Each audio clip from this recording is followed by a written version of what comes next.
Welcome back to Melbourne Property TV. On tonight's panel, we're discussing buying a property prior to auction or through private sale. There's a whole lot of questions to be answered from WBP Property Group, Phil Manning. Thank you. From the REIV, Robert LaRocca, and of course Tim Fletcher from Fletcher's Real Estate. G'day. Now, this is a tough thing, because if you're not going to auction, what's the strategy, do you think, from your point of view? I guess you're trying to bring two parties together before an auction? Well, look, I think if a seller agrees to go to auction, they should really, from the outset, determine that that's what is going to happen.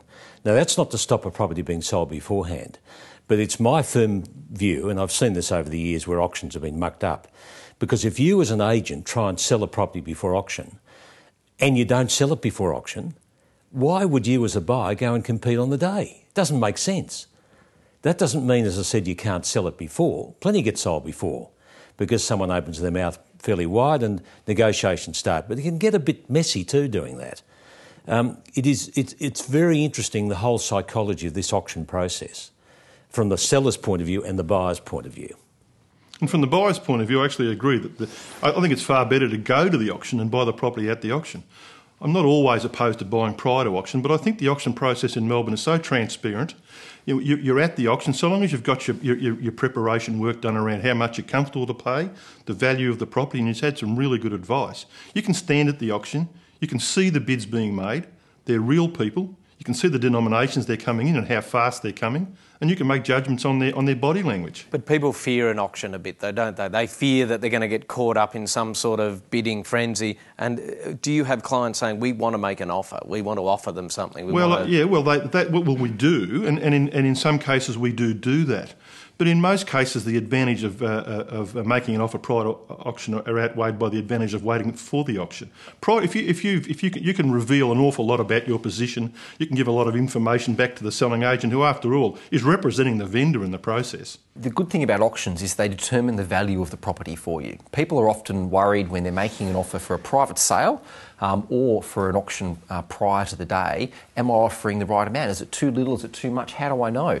The good thing about the auction is it tells you that. The market tells you that. You go, as you make the point, you can see, you know what the market's going to offer, and that is establishing the true value of that. As long as you know how far you are willing to go as a buyer, you won't get in trouble. So when does it work, buying before auction? When someone's got a clear-cut, reasonable idea of what the property's worth, and the vendor says, I'd like to do that and not have the stress of an auction? Look, it works when you can actually negotiate this transaction in a very transparent way. I agree with Phil. It is much more transparent at auction, but nevertheless there are sales before.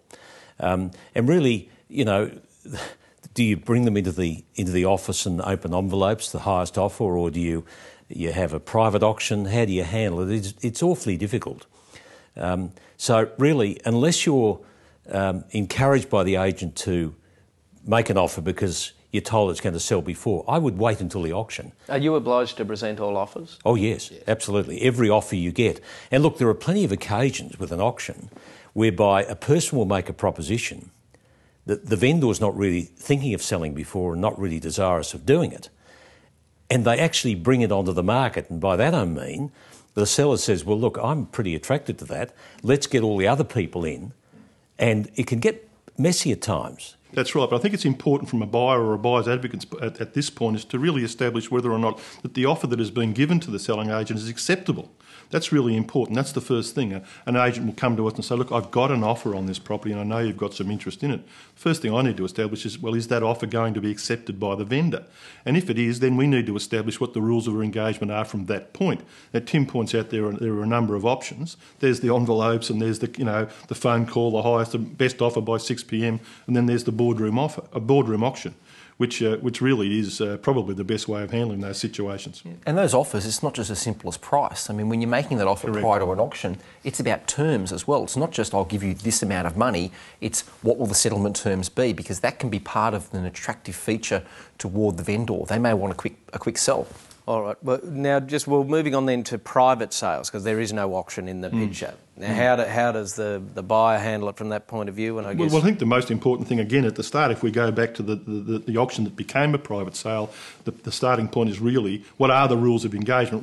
How will this be handled by selling agent and vendor? And how much time will we have if we make an offer? Will we be given the chance to make a counter offer if someone else becomes involved? You know, and how transparent will that process be? Because the obvious fear for someone is that there's offers you're being told that there's other offers, and people... Exactly, but you've got to really you've got to have done your homework and have a really clear idea about the value of the property. You really should have taken some advice. I mean, the minute you engage with a property, you really haven't got the luxury of waiting. You need to establish the value. You need to have that in your mind just in case you get that call.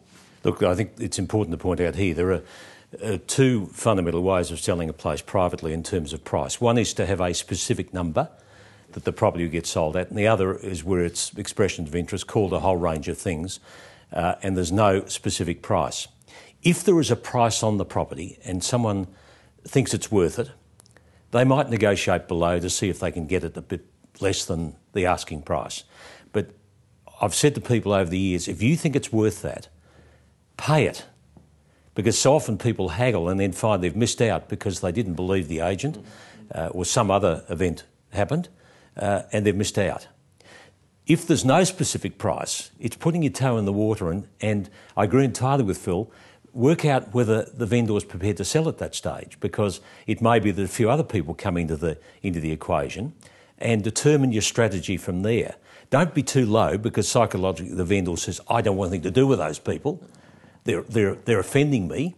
But if you're too high, of course, I think it's worse to be too low than too high. Do you like vendors to put, when they're selling property, to say, here's a range or here's a price we want for this property?